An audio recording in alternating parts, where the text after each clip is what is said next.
Be me, Dorian. Just a regular guy, a graphic designer. I like clean lines, minimalism, things that just work without a lot of fuss. My portfolio is solid, built over years of freelancing and a couple of in-house gigs. I don't do drama. I just want to create good work, get paid, and go home. After my last contract ended, I was back on the job market. Spent a few weeks sending out applications, doing the usual corporate dance. One day, an offer pops into my inbox from a place called Aura Collective. Their website was all about progressive values, collaboration, and being on the cutting edge of marketing. Looked slick, professional. The pay was better than average, too. They called me in for an interview. The office was one of those open-plan spaces, lots of glass and white walls, with motivational posters that said things like, "Create your truth." The interview was with the head of HR and my would-be boss, the art director, Brianna. The HR guy was a standard corporate drone, smiling a little too much. Brianna was intense. Sharp haircut, expensive clothes, looked right through me. The whole interview felt less about my design skills and more about my personality. They kept using buzzwords like cultural fit and diversity of thought. I showed them my portfolio, explained my process, kept it all very professional. Brianna didn't seem impressed, just nodded along with a blank expression. I figured it was a long shot, but a week later they sent me an offer. I was surprised, but hey, a job is a job. I accepted. My first day was sometime in early spring. I remember it was still cold out. I show up, find my desk. It's in the corner of the design department's area. Brianna is there, holding a coffee mug that says Male Tears on it in fancy script. Not even kidding. She gives me a quick, unenthusiastic tour. This is the kitchen, that's the conference room, and this is the team. The team was just one other person, a younger designer named Annie. Annie looked up, gave me a nervous little wave, and then immediately looked back at her screen. The vibe was quiet, too quiet, like a library where you're afraid to breathe too loud. Brianna says they have a morning huddle, and I should join. We go into a small glass-walled room. Brianna and Annie start talking about their weekend, using inside jokes I don't get. They're laughing and chatting, and I'm just standing there. When the talk finally turns to work, it's all very vague. Brianna talks about aligning their creative energies and manifesting the client's vision. I just wanted to know what project I was on. After the meeting, she walks over to my desk and drops a folder on it. We need these assets resized for social media, all 200 of them. It was grunt work, the kind of thing you give an intern. But I figured, fine, I'm the new guy. I have to pay my dues. I put on my headphones and got to work. Finished the entire batch by the end of the day. Sent an email to Brianna letting her know it was done. No reply. The next day, I asked her what was next. She looked at me like I was an inconvenience. Told me to familiarize myself with their past campaigns. So I spent the whole day digging through old server files. This went on for the rest of the week. Me asking for work, getting assigned some menial task, and then being ignored. The whole time, Brianna and Annie were thick as thieves, always whispering, laughing together at their desks, going to lunch together. I tried to make small talk a few times, asked Annie about a cool poster she had near her desk. She just gave a one-word answer and turned back to her computer. I felt like a ghost. My first real project came about 2 weeks in. It was a branding package for a new health food company. We had a kickoff meeting. Brianna explained her vision. It was very abstract, lots of pastels and flowing hand-drawn fonts. She said it was about capturing the divine feminine essence of nature. She asked for my thoughts. I said her idea was interesting, but I had a different take. I pulled up my own mock-ups. My concept was clean, minimalist, strong, easy-to-read font, a simple color palette, and a clear logo. I explained that in a crowded market, clarity and directness are key. The customer should know what the product is in 2 seconds. I thought I was being constructive, just offering a different professional opinion. That's what they hired me for, right? A diversity of thought. The room went completely silent. Brianna stared at my screen, then at me. Her eyes were cold. She said, "Thank you, Dorian, for explaining the basics of marketing to me. It's very male. To assume a direct approach is always the best." Annie stifled a giggle. Brianna closed my laptop. "We'll be moving forward with a more nuanced, emotionally intelligent concept." The meeting was over. After that day, things got noticeably worse. The whispers weren't so quiet anymore. I'd walk to the kitchen and hear them stop talking the moment I entered the room. I was left off email chains about the project.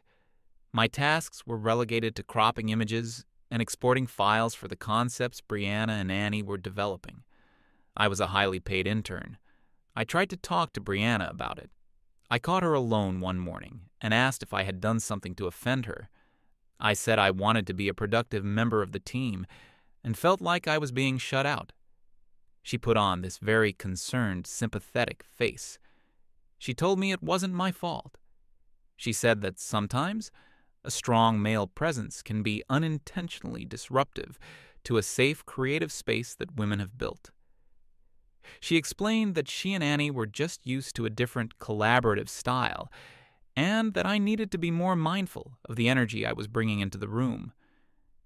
It was the most insane corporate doublespeak I'd ever heard. She was telling me the problem was my gender, but in a way that made her sound like a caring manager. I didn't know what to say. I just nodded and walked back to my desk. That's when I started documenting everything. I created a folder on my personal cloud drive. Every weird email, every passive-aggressive comment in our team chat, every task that was clearly beneath my skill level. I took screenshots. I wrote down dates, times, what was said. I felt like I was losing my mind, but I knew I needed a record. A few weeks later, there was another incident. The company was pitching a new campaign to a potential client. We were all supposed to contribute ideas.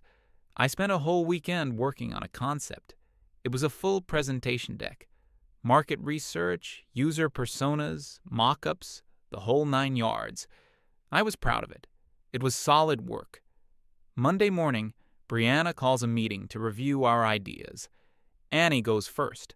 She presents a few rough sketches. Brianna gives her glowing feedback. Then it's my turn. I start to pull up my presentation. Brianna holds up a hand.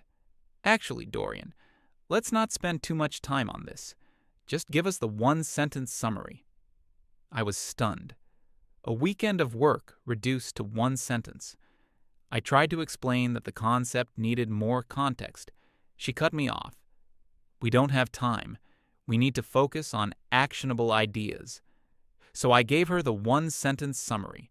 She just said, "Okay, thanks," and then moved on. Later that day, I saw her presenting a team concept to the higher-ups. It was her idea, with one of my key visuals dropped into her slide deck. No credit given, of course. I just sat at my desk and stared at my screen for an hour. The isolation was getting worse. I ate lunch alone at my desk every day. I put my headphones on as soon as I got in and didn't take them off until I left. It was the only way to endure the atmosphere of open hostility. Of course, my use of headphones became another point of contention. I overheard Brianna talking to a manager from another department.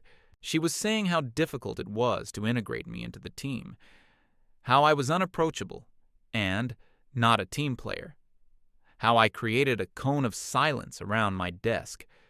She was painting me as the problem, and I had no way to defend myself without sounding like I was crazy. The work they gave me became more and more absurd. One time, they had me manually go through 1,000 stock photos and tag them with keywords, a job that software could do in 10 minutes. I did it without complaint. I just added it to my log. I was biding my time, updating my resume at night, applying for other jobs.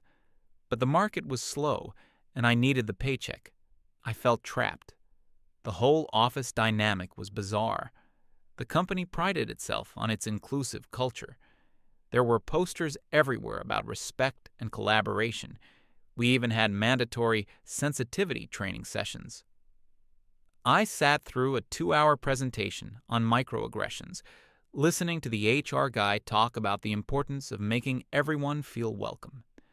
The irony was suffocating. Brianna and Annie were the darlings of the office.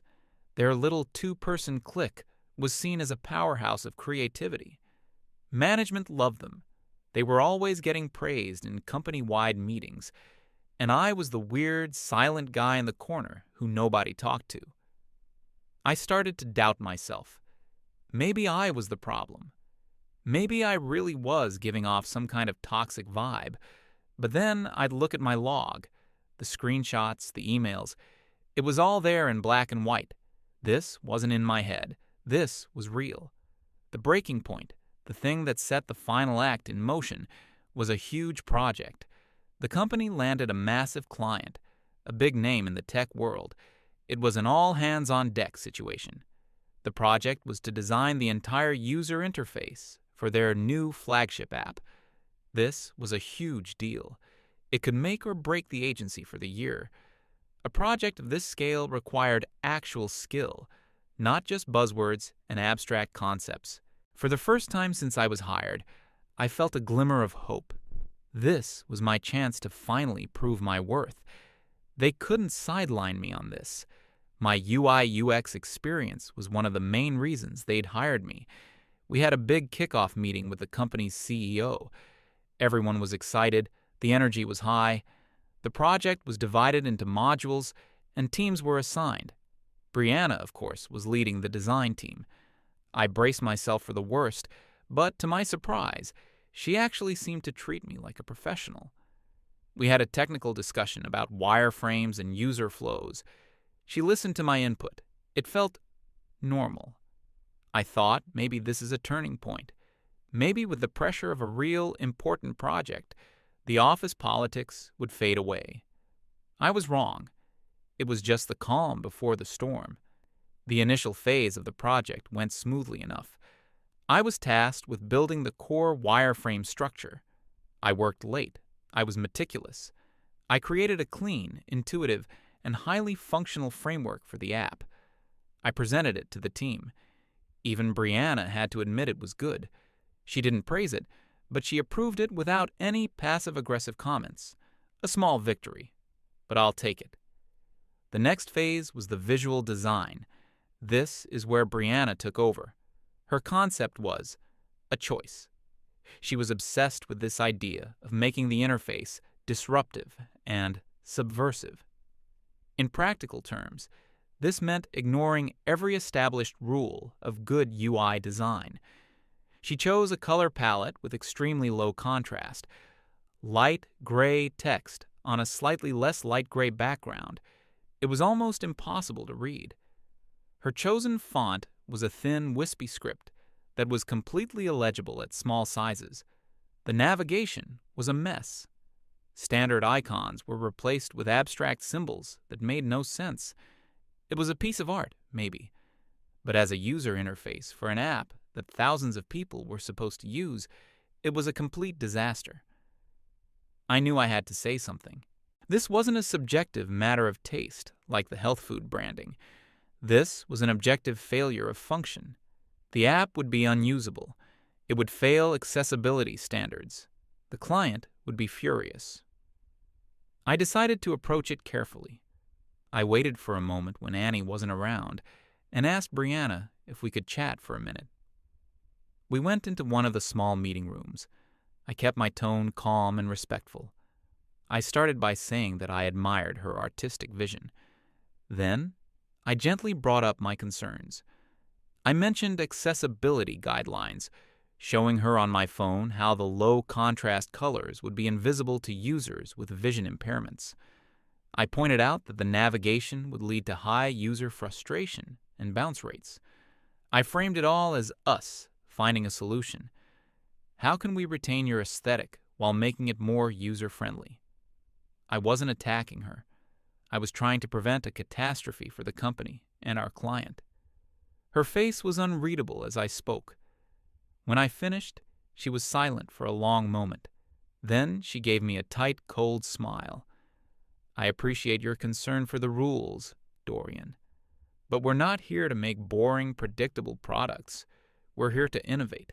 Maybe you're just not comfortable with truly forward-thinking design. She stood up. I've heard your feedback, and I'll take it under advisement. The conversation was over. I knew right then that she wasn't going to change a thing. Her ego was so tied up in this design that she couldn't see its flaws, and she saw my professional, objective critique as a personal masculine attack on her authority. I went back to my desk with a knot in my stomach. I had two choices. I could keep my mouth shut, let her present this train wreck to the client, and watch the whole project go up in flames. The company would likely lose the contract, and there would be huge fallout. Or I could go over her head. It was a massive risk. I would be painting a huge target on my back. But my professional integrity wouldn't let me just sit by and watch this happen. I spent the rest of the day thinking about it. I reviewed my secret folder of evidence. I had everything I needed to show a pattern of behavior, of my contributions being ignored or stolen. I decided I had to do it. But I had to do it the smart way, the corporate way. I wasn't going to make it a personal complaint. I was going to make it an objective, undeniable report of professional risk. I stayed late that night, long after everyone else had gone home. I composed the most carefully worded email of my life. It was addressed to Brianna, but I CC'd her boss, the head of the entire creative department, and the HR manager. The subject line was neutral: critical feedback and risk assessment for Project XUI. In the email, I laid out every single one of my concerns. I didn't use any emotional language. It was dry, factual, and clinical. I cited specific accessibility standards, WCAG guidelines, that the design violated. I included links to studies on user experience that proved why the navigation was flawed. I attached modified mock-ups showing how minor changes could drastically improve usability while retaining the core aesthetic. I ended the email by stating that as a member of the team, it was my professional duty to report any issues that could jeopardize the success of the project and the company's relationship with a key client. I read it over about 20 times. It was perfect. There was nothing in it they could twist. It wasn't an attack. It was a risk assessment. I took a deep breath, and I hit send. Then I packed up my things, went home, and barely slept a wink. I knew that the next day all hell was going to break loose. I walked into the office the next morning, and you could cut the tension with a knife. The usual morning chatter was gone. It was dead silent. Brianna and Annie were huddled at their desks, whispering furiously. They both looked up as I walked past. If looks could kill, I would have been a pile of ash on the floor. I just kept my face neutral, sat down at my desk, and opened my email. I knew it was coming. It was just a matter of when. It took about an hour. An email popped up from the HR manager. Subject: urgent meeting. Body: Dorian, please come to my office immediately. This is it. I didn't reply. I just locked my computer screen. I calmly took my favorite coffee mug and the small plant from my desk and put them in my backpack, just in case. Then I walked to the HR office on the other side of the building.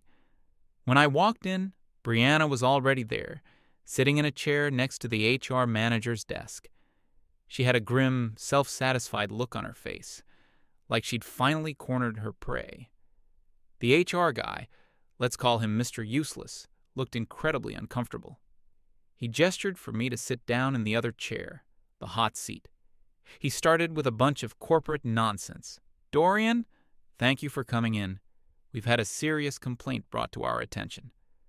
I just sat there, silent, and waited. He went on, it has been reported that you have been contributing to a hostile and toxic work environment. Brianna was nodding along, her arms crossed. Mr. Useless opened a folder on his desk.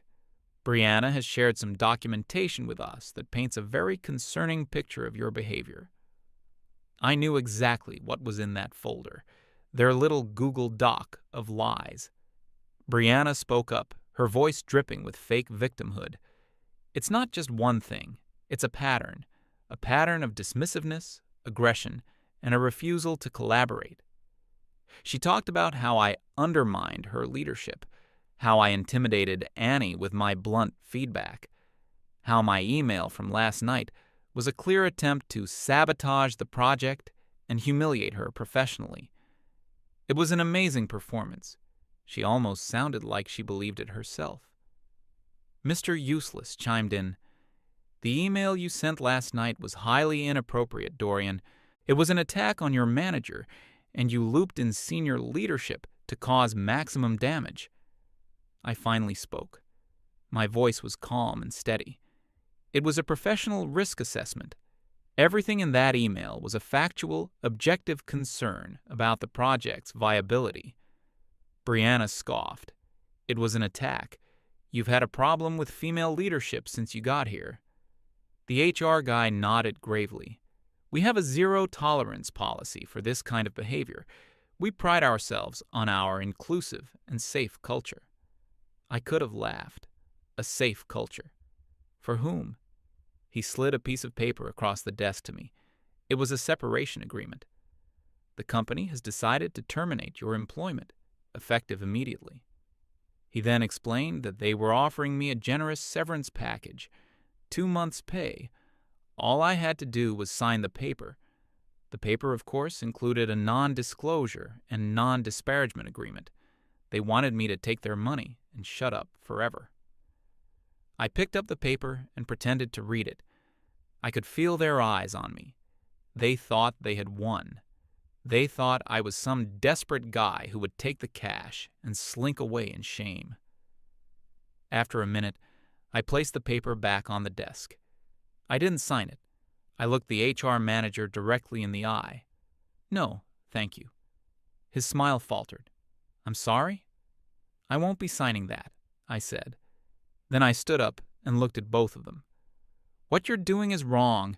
It's based on lies, and it's defamatory. You'll be hearing from my lawyer. The color drained from the HR guy's face. Brianna just glared at me, her mask of victimhood replaced by pure, unfiltered hatred. I turned and walked out of the office without another word. I didn't go back to my desk. I just walked straight out the front door of the building and into the fresh air. It felt like I had been holding my breath for months. Walking away from a steady paycheck was terrifying, but being free from that place, that was priceless. The first thing I did was go home and pull out my folder of evidence. The next day, I started calling lawyers. I didn't want a generic employment lawyer. I needed someone who specialized in defamation and workplace harassment. I found a guy whose website was full of testimonials from people in situations just like mine. He was expensive, but I had savings, and I knew this was an investment in my future and my reputation. I scheduled a consultation. I went to his office with my laptop and a thick printout of my log. He was an older guy, sharp, cynical, and wore a perfectly tailored suit. He had seen it all. I spent an hour telling him the whole story, from day one. I showed him the emails, the screenshots of the chat, my performance reviews, which were all positive, ironically, and the final email that got me fired.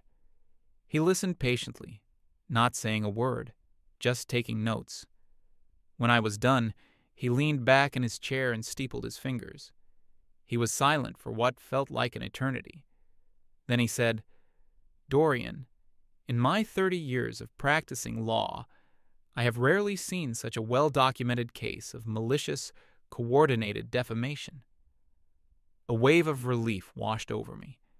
It was the first time someone had looked at the facts and seen the truth. He told me we had a very, very strong case. He explained the process. We would file a lawsuit for defamation, wrongful termination, and creating a hostile work environment. The first step would be the discovery phase, where he could legally compel the company to turn over all their internal communications, including deleted emails and private Slack messages. He smiled. This is where they always hang themselves. The next few months were a blur of legal paperwork. My lawyer filed the suit. The company, as expected, responded by denying everything. Their high-priced corporate law firm tried to get the case dismissed. The judge said no. So we moved into discovery. My lawyer sent them a request for documents that was hundreds of pages long. He asked for everything: all of Brianna's and Annie's emails, all their Slack DMs, and, most importantly, access to the private Slack channel they had created to talk about me. Their lawyers fought it, of course. They claimed it was a violation of privacy. My lawyer argued that since it was on a company server and was used to coordinate a campaign against a fellow employee, it was fair game. The judge agreed. A few weeks later, my lawyer called me into his office. He had a massive stack of papers on his desk. "We got it," he said, with a glint in his eye. It was the complete chat log from their private channel. They called it Aura Safe Space. Reading through it was nauseating. It was worse than I ever imagined. They made fun of my clothes, my haircut, the way I ate my lunch. They twisted every single professional interaction we ever had into some kind of personal slight. There were pages and pages of them plotting how to get me fired, brainstorming things to add to their dossier. Brianna was the ringleader, and Annie was her enthusiastic cheerleader, agreeing with everything she said. It was a written record of their conspiracy, and they were stupid enough to put it all on a company server. The other golden nugget was their dossier. Under legal scrutiny, away from the sympathetic ear of the HR manager, it fell apart completely. It was just a collection of their feelings and subjective interpretations, with no factual evidence to back any of it up. My lawyer scheduled the depositions. First up was Annie. She came in with a company lawyer, looking terrified. My lawyer was a master. He was calm, polite, but relentless. He started by asking her about specific entries in the dossier. He'd read one of her claims, and then he'd show her a printout of an email I had sent that completely contradicted her story. Her story started changing. I guess I misremembered. It might have been taken out of context. Then he brought out the Slack logs. He made her read her own words out loud, words where she was mocking me, where she was agreeing with Brianna's plan to manage me out. She started crying. By the end of it, she admitted that she never personally felt threatened by me, and that she had exaggerated many of the incidents at Brianna's encouragement. It was a total demolition. Next up was Brianna. She walked in like she owned the place, arrogant, defiant. She tried to play the same role she played in the HR office, the strong female leader being attacked by a toxic male subordinate. It didn't work. My lawyer wasn't HR. He dealt with facts. He'd ask her a direct question. She'd respond with a long-winded speech about corporate synergy and safe spaces. He'd just wait until she was done, and then ask the same question again. Yes or no, Ms. Brianna's last name? He presented her with the email where I flagged the design flaws. He asked, were my concerns about accessibility standards factually correct? She tried to dodge, saying it was a matter of creative interpretation. He then produced a report from an independent expert he'd hired, confirming that her design was, in fact, unusable and violated multiple accessibility laws. Her composure started to crack. The final nail in her coffin was the Slack log. He pointed to a message where she had written, "If he questions my authority again, I'll go to HR and burn him to the ground." He asked her, "Is that what a manager in a safe and inclusive culture does?" She had no answer. She just sat there, fuming. The company's lawyers knew they were screwed. A week after the depositions, they called my lawyer with a settlement offer. It was a decent amount, more than the severance they'd offered. My lawyer told them it was an insult. They came back with a higher offer. My lawyer told them we'd see them in court. He knew we had them dead to rights, and a jury would be sympathetic to me. They panicked. The last thing they wanted was for this to go public. They came back with a final offer. It was a life-changing amount of money, enough to cover my lost wages, my legal fees, damages to my reputation, and a significant amount more for punitive damages. My lawyer advised me to take it. He said a jury might award even more, but a trial is always a risk, a bird in the hand and all that. I agreed. I didn't want revenge. I wanted justice and closure. I signed the settlement agreement. The case was over. A few weeks later, the money was in my bank account. It felt surreal. But the story doesn't end there. Even though we settled out of court, the damage was done. The big tech client from the disastrous project had heard rumors about the lawsuit. They launched their own internal review. They concluded that the design department was managed incompetently and that Brianna had ignored valid technical feedback, putting their multi-million-dollar project at risk. They pulled the contract. It was a devastating blow to the agency. That contract was supposed to be their big meal ticket for the year. Then the whispers started getting out. Someone leaked details of the lawsuit to an industry blog. The story didn't mention my name, but it described a feminist-led agency that was bankrupted by a defamation suit from a male employee they had wrongfully fired. The company's reputation was destroyed overnight. Clients started pulling away. Other employees, seeing the writing on the wall, started jumping ship. About 6 months after I was fired, Aura Collective announced it was closing its doors for good. They were bankrupt. I heard through the grapevine what happened to Brianna and Annie. Brianna's reputation was toxic. No one in the industry would touch her. She tried to rebrand herself as a freelance consultant, but it went nowhere. Annie ended up getting a junior-level job at some small, no-name company, basically starting her career over. As for me, I took some time off to decompress. I traveled a bit. Then I used a chunk of the settlement money to start my own one-man design studio. I work from home. I pick my own clients. I answer to no one but myself. My work is judged on its quality, not on my gender. I don't think about that place much anymore. But sometimes I'll see a motivational poster or hear some corporate buzzword about safe spaces, and I'll remember. And I'll be thankful that I stood up for myself. They tried to ruin my life and my reputation. In the end, they only ruined their own.